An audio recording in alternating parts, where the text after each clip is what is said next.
أعوذ بالله من الشيطان الرجيم بسم الله الرحمن الرحيم للمؤمنين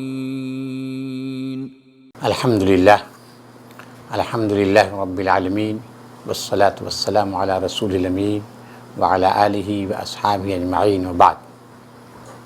عزیزان گرامی، ابھی آپ نے سورۃ الانفال کی تلاوت اور اس کا ترجمہ سماعت فرمایا۔ سورہ انفال سے پہلے دو مکی صورتیں آپ پڑھ چکے ہیں، سورۃ الانعام اور سورۃ الاعراف۔ سورۃ الانعام میں ہم نے عرض کیا تھا کہ قریش کو دھمکی دی گئی ہے، ان کو ڈرایا گیا ہے کہ اپنی روش سے باز آ جاؤ، نبی کی مخالفت چھوڑ دو، مسلمانوں کو ستانا چھوڑ دو، ورنہ تمہیں اللہ کی پکڑ کا سامنا کرنا پڑے گا اور تم اللہ کے پکڑ سے بچ نہیں سکتے۔ سورۃ الاعراف میں یہ لب و لہجہ ذرا سخت ہو گیا ہے۔ سورہ نام میں ذرا سا انذار تھوڑی ہلکی ہے، انذار ہلکا تھا، لیکن سورۃ الاعراف میں سخت ہو گیا ہے۔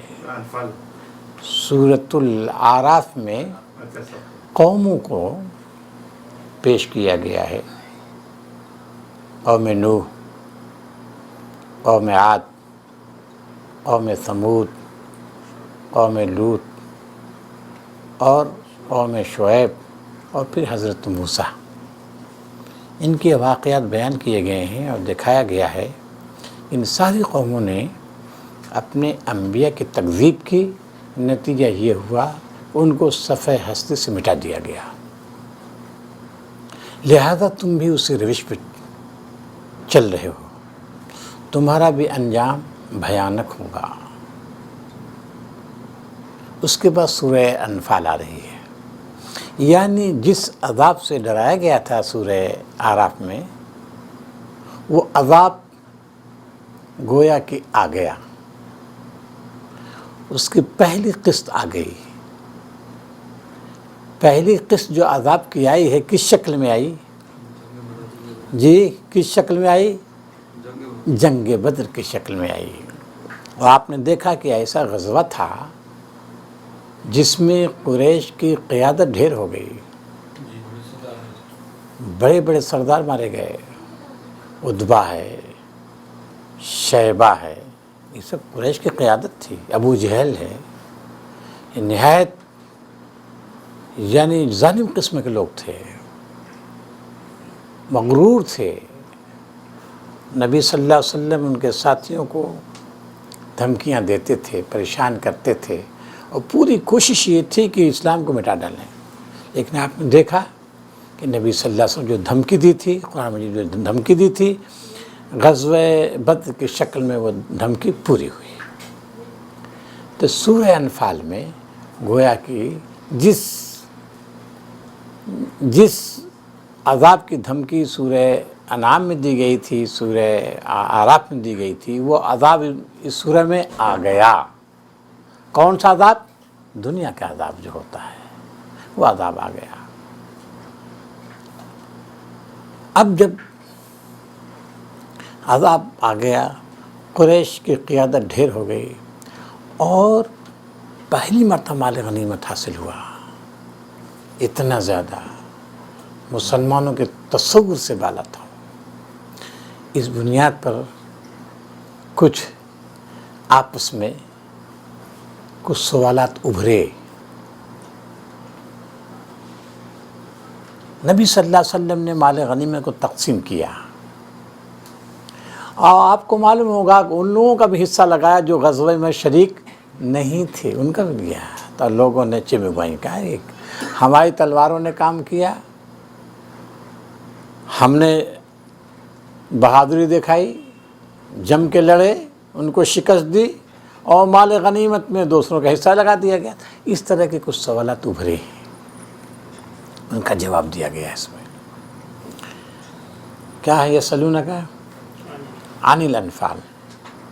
تم سے انفال کے متعلق پوچھتے ہیں۔ انفال نفل کی جمع ہے۔ نفل کے معنی کیا ہوتے ہیں؟ نفل کے معنی زیادہ، ٹھیک ہے، زیادہ۔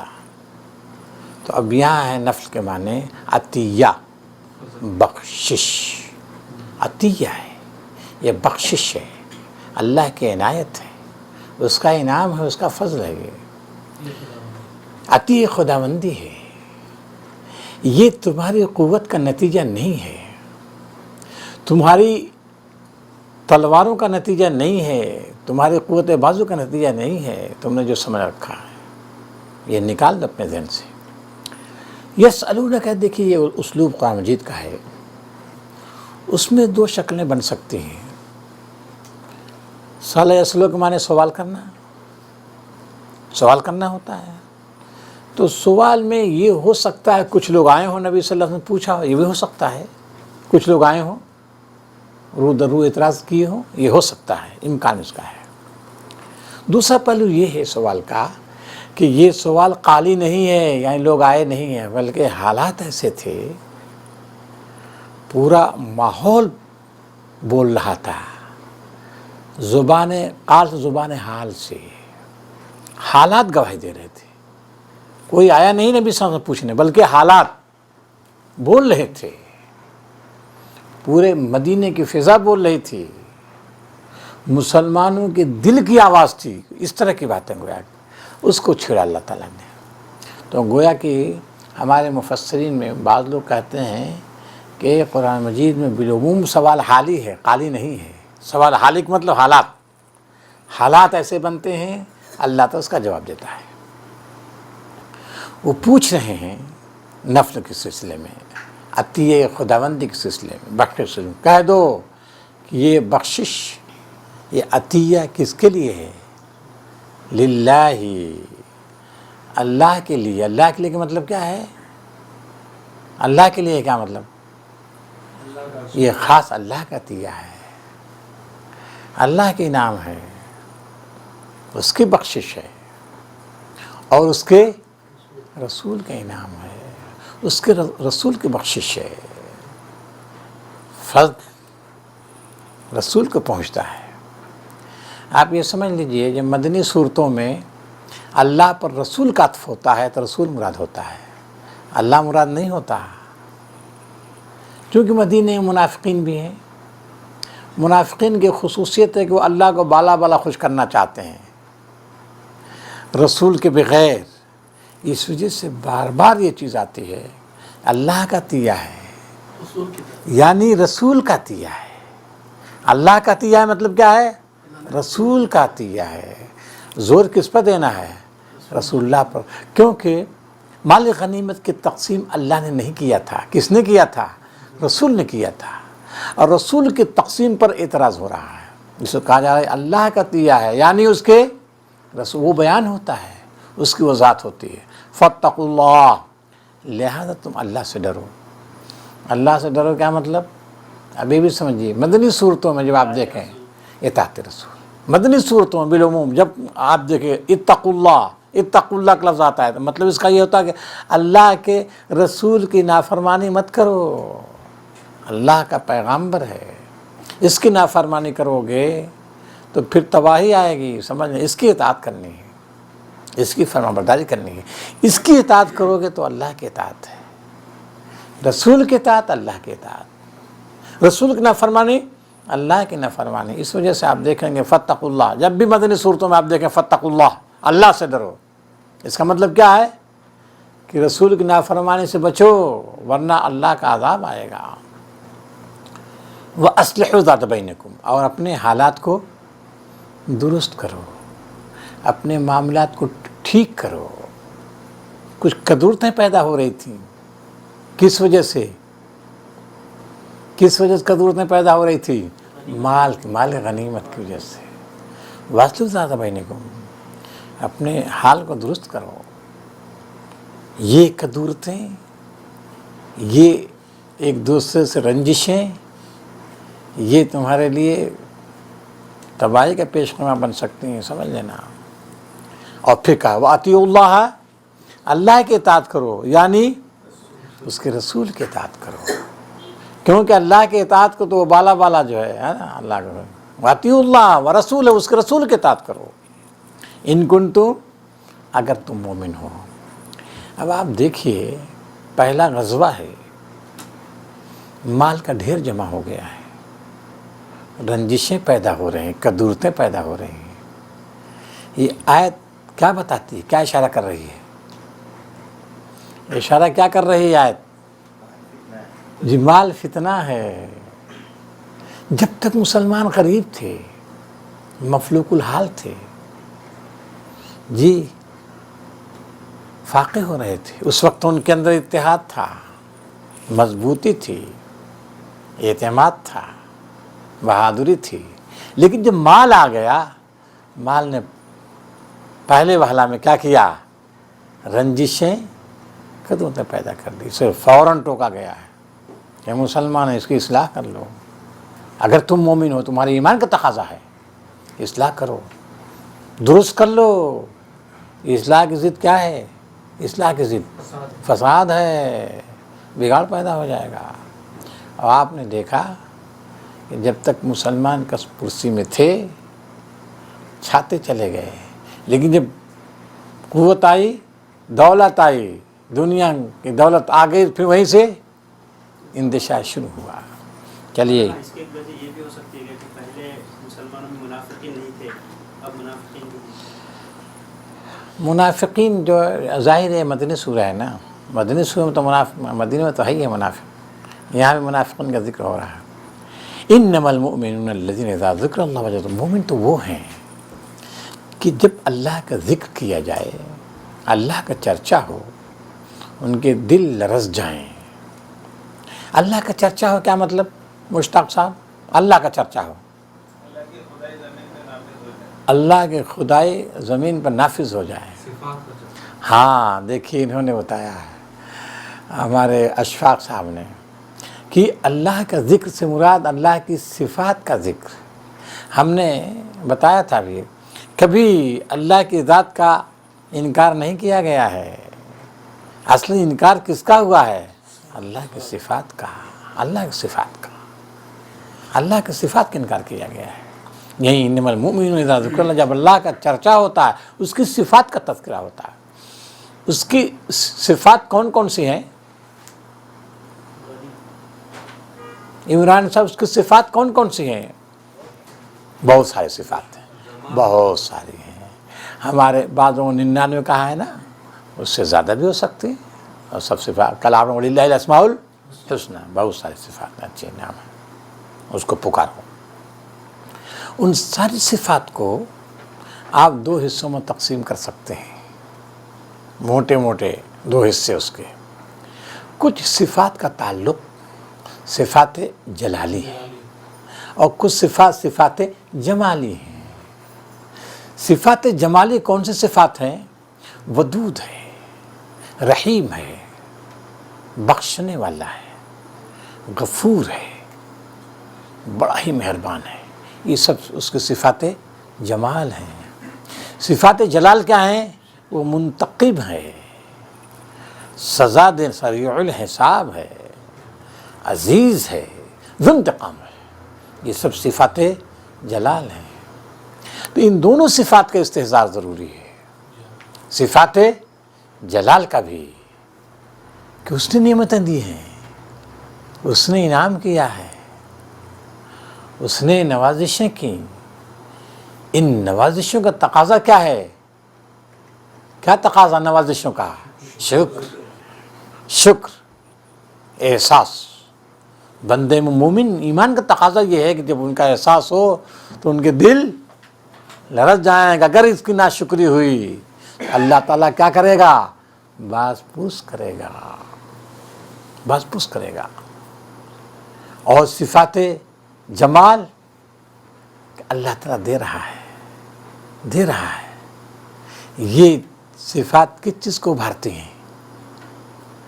اللہ سے محبت کو۔ وہ صفات خوف پیدا کرتی ہیں، اور یہ صفات محبت پیدا کرتی ہیں۔ اور انہی دونوں صفات کے استحضار کا نام ایمان ہے۔ اگر صفات جلال غالب آ جائیں تو پھر کیا ہو جائے گا؟ بندہ مایوس ہو جائے گا، مایوس ہو جائے گا، ساری صلاحیتیں ٹھٹر جائیں گی اس کی۔ اگر صفات جمال کا استحضار صرف رہے، وہی غالب ہو جائیں تو پھر کیا ہو جائے گا؟ بندہ ڈھیٹ ہو جائے گا، نافرمان ہو جائے گا۔ اس بنیاد پر دونوں صفات کا استحضار ضروری ہے۔ تو بندہ مومن کے سلسلے میں یہ ہے، جب اللہ کا ذکر ہو ان کے دل لرزنے لگتے ہیں۔ وَإِذَا تُلِيَتْ عَلَيْهِمْ آيَاتُهُ زادتهُمْ، اور جب اللہ کی آیتوں کی تلاوت ہوتی تو ان کا ایمان بڑھ جاتا ہے۔ اللہ کی آیتوں کی تلاوت ہوتے کیا مطلب؟ علیم الدین صاحب، اللہ کی آیتوں کی تلاوت ہوتی ہے کیا مطلب؟ اس کے احکام بیان کیے جاتے ہیں۔ عمران بھائی، احکام ہیں اللہ کی آیتیں جب تلاوت ان کا ایمان بڑھ جاتا ہے، ایمان بڑھ جاتا ہے، احکام سن کر ایمان بڑھ جاتا ہے جی۔ اور دیکھیے الیاس صاحب جو جونیئر ہیں وہ بتائیں گے۔ الیاس صاحب بولیے اللہ کی آیت سے مراد کیا ہے؟ قرآن کی طرح، ٹھیک ہے، نشانیاں، ٹھیک ہے، اللہ کی محبت، بالکل صحیح فرمایا آپ نے۔ شیخ طاہر صاحب، اللہ کی آیات سے مراد کیا ہے؟ یہی آیات ہے۔ اللہ کی آیات سے مراد جہاد کی آیات ہیں، سمجھ لیجیے، جہاد کی آیات ہیں۔ کون سورہ چل رہی ہے؟ سورہ انفال ہے۔ احکام کی باتیں نہیں ہو رہی ہیں، جہاد کی باتیں ہو رہی ہیں۔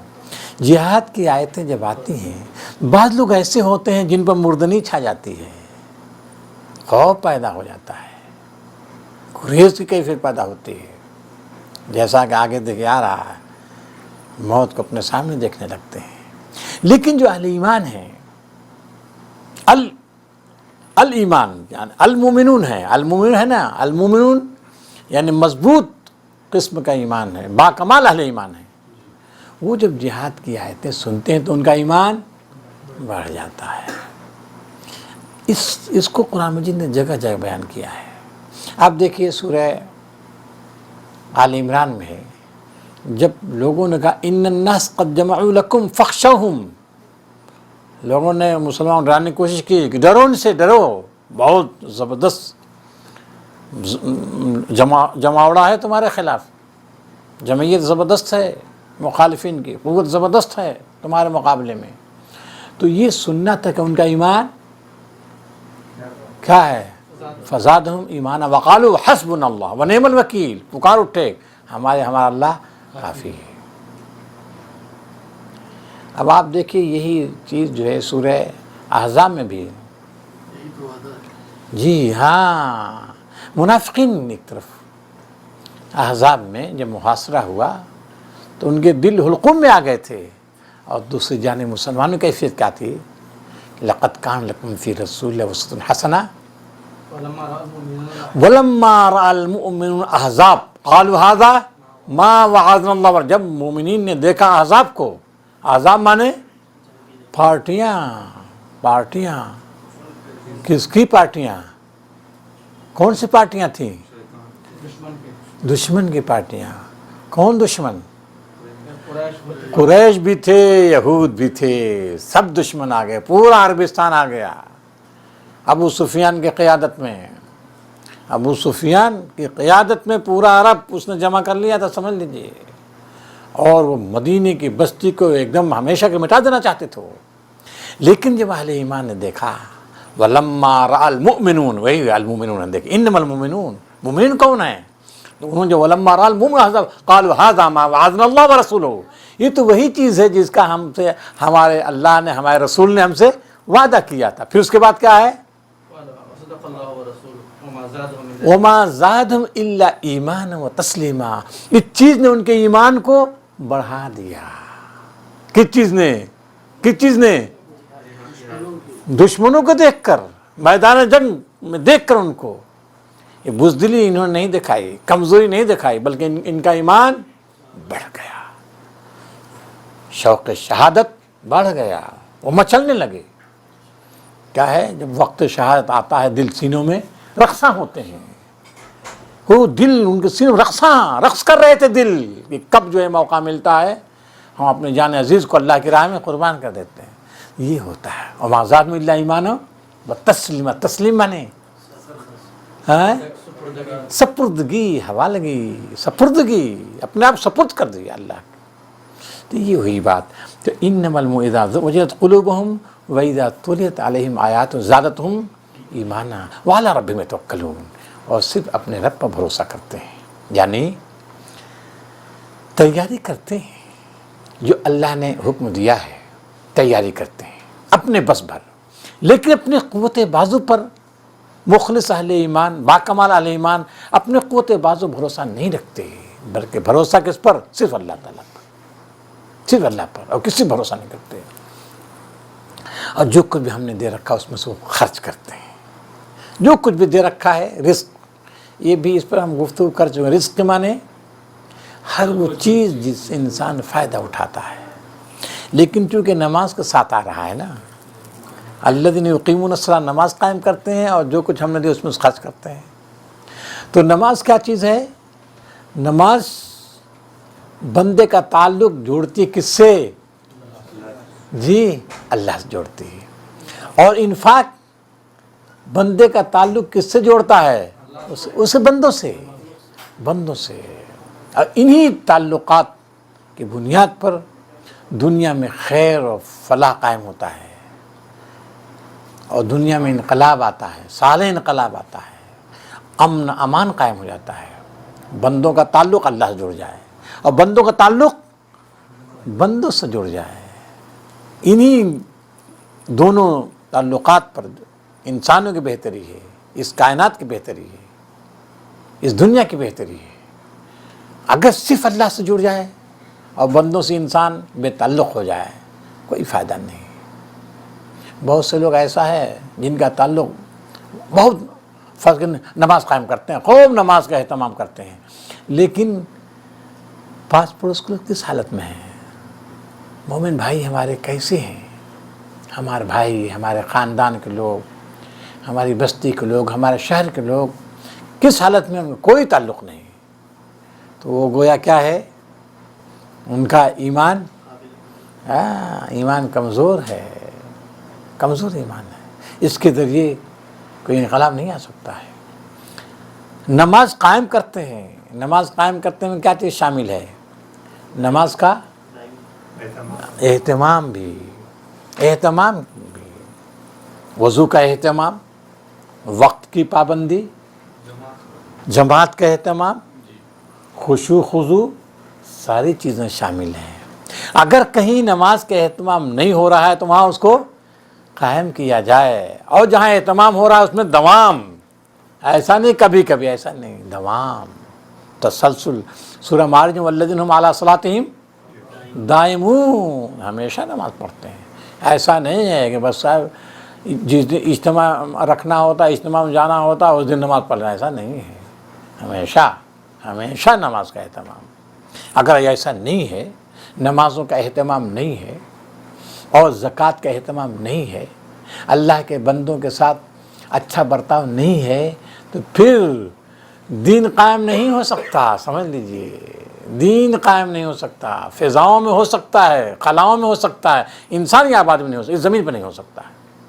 تو اللہ تعالیٰ نے یہ اہم ترین ہدایت دی. پھر کہا اولئک هم المؤمنون حقا، یہی لوگ ہیں حقیقی سچے مومن ہیں، جن کا ذکر اوپر بیان کیا. چلیے، لہم درجات عند ربہم، ان کے لیے بڑے اونچے درجات ہیں، مغفرت ہے، رزق کریم ہے. رزق کریم جب بھی آتا ہے اس سے مراد کیا ہوتی ہے جانتے ہیں؟ جنت. رزق کریم میں جامع لفظ ہے، قرآن مجید کا عام لفظ ہے. رزق کریم جب آ جائے تو سمجھے کیا ہے، اس سے مراد جنت ہے، جنت کی نعمتیں سب ہیں. اب یہاں سے جو ہے ایک بات شروع کی، کما اخرجک ربک من بیتک بالحق وان فریقا من المؤمنین لکارہون، جس طرح تم کو تمہارے رب نے تمہارے گھر سے نکالا، اور بے شک ایک فریق مومنین کا کیا تھا؟ ناپسند کر رہا تھا. کیا مطلب اس کا؟ جس طرح جی نہیں جی ہاں، بدر کے لیے. جب بدر کے لیے اللہ کے رسول نکال رہے تھے تو ایک فریق کس کا؟ وہ کون سا فریق تھا جی؟ نہیں آپ یہ سمجھ لیجئے، ایسا نہیں. ایک بات آپ لوگ سمجھ لیجئے، المومنون جب آ جائے قرآن میں جہاں بھی آئے المومنون تو سمجھے کہ منافق نہیں ہیں، اونچے درجے کے لوگ ہیں، اونچے درجے کے لوگ ہیں. تو المومنون منافق نہیں ہوتے، باکمال لوگ ہوتے ہیں. البتہ کمزوری آ سکتی ہے، کبھی کہ مخلصین میں بھی کمزوری آ جاتی ہے، معلوم ہے آپ کو، کمزوری آ جاتی ہے. تو ہے مخلص، ایمان مضبوط ہے لیکن کمزوری ہے، تو وہ ہے وَإِنَّ فَرِيقًا مِّنَ الْمُؤْمِنِينَ لَكَارِهُونَ. مسلمانوں کا ایک فریق کیا تھا؟ مسلمانوں کا ایک فریق کیا تھا؟ اس کو ناپسند کر رہا تھا. تو جس طرح کا مطلب ہے، جس طرح تمہارے رب نے تم کو تمہارے گھر سے نکالا حق کے ساتھ، اور ایک فریق ناپسند کر رہا تھا، تو جس طرح کا مطلب، جس تیاری کے ساتھ، جس طرح کہنے کا کیا مطلب؟ اس کا تعلق اوپر سے کیا ہے؟ شیخ طاہر صاحب، یہ دقیق مسئلہ ہے وہ عربی زبان کا اور قرآن مجید کا. جس طرح اس کا تعلق کیا اوپر سے؟ کچھ کچے میں اس کا تعلق اوپر سے کیا ہے عمران صاحب؟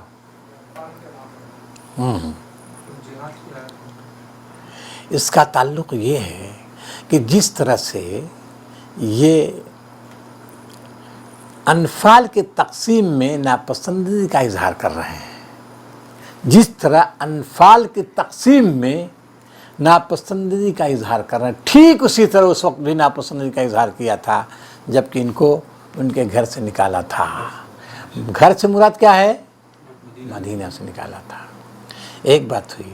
اب ذرا سے دیکھیے، ایک اہم ترین مسئلہ ہے، مدینہ سے نکالا تھا، کس لیے نکالا تھا مدینہ سے؟ جنگ کے لیے. کس سے جنگ؟ مشرکین سے. ٹھیک ہے نا، مشرکین جنگ کے لیے نکالا ہے.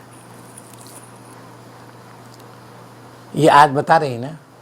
لیکن ہماری جو ہے بیشتر روایات ہیں کہتے ہیں کہ نہیں سفیانی قافلے کو لوٹنے کے لیے نکلا تھا.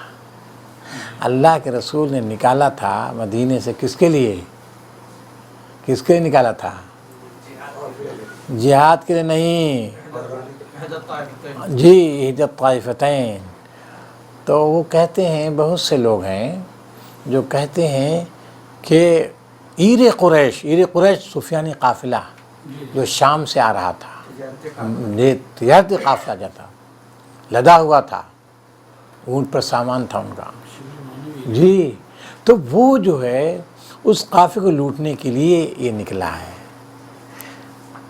جو مدینے سے نبی صلی اللہ علیہ وسلم نکلے فوج کو لے کر، اسلامی فوج کو لے کر، کس لیے نکلے؟ بیشتر مفسرین کہتے ہیں کہ وہ قافلے کو لوٹنے کے لیے نکلے. لیکن علامہ شبلی نے زور دلائل دیے ہیں صاحب، زبردست لکھا ہے، وہ پڑھنے کے لائق ہے. سیرۃ النبی انہوں نے بدلائل ثابت کیا ہے کہ یہ روایت صحیح نہیں ہے، قرآن مجید کے خلاف ہے.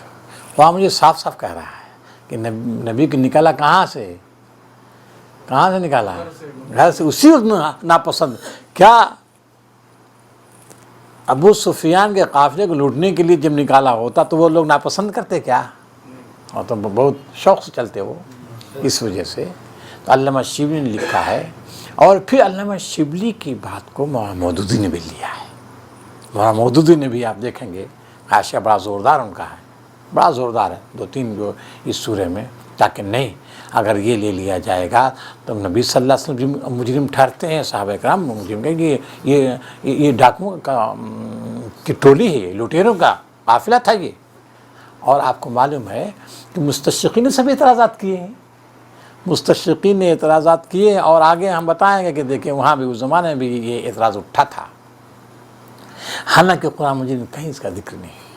چلیے، یجادلونک فی الحق بعد ما تبین، وہ تم سے حق کے سلسلے میں کیا مطلب؟ بات واضح ہو گئی تھی کہ یہ جنگ ہوگی. کس سے جنگ ہوگی؟ قریش سے، جو آ رہا ہے کہاں سے؟ مکے سے آ رہا ہے. اس نے سمجھا کہ ہمیشہ کے لیے خاتمہ ہی کر دیں ان کا، ہمیشہ کے لیے خاتمہ کر دیں. جس تیاری کے ساتھ آ رہا ہے، جو جوش و خروش کے ساتھ آ رہا ہے. اس کا ذکر آگے بھی آئے گا اس کا ذکر. چلیے بعد ما تبین، حالانکہ بات واضح ہو گئی تھی تو وہ کیا سمجھتے کنما یساقون الموت، وہ کہاں جا رہے ہیں؟ موت کے منہ میں. قافلے کو لوٹنے کے لیے جاتے تو موت کے منہ میں جاتے تو نہیں ہے. نہیں ہو سکتا تھا.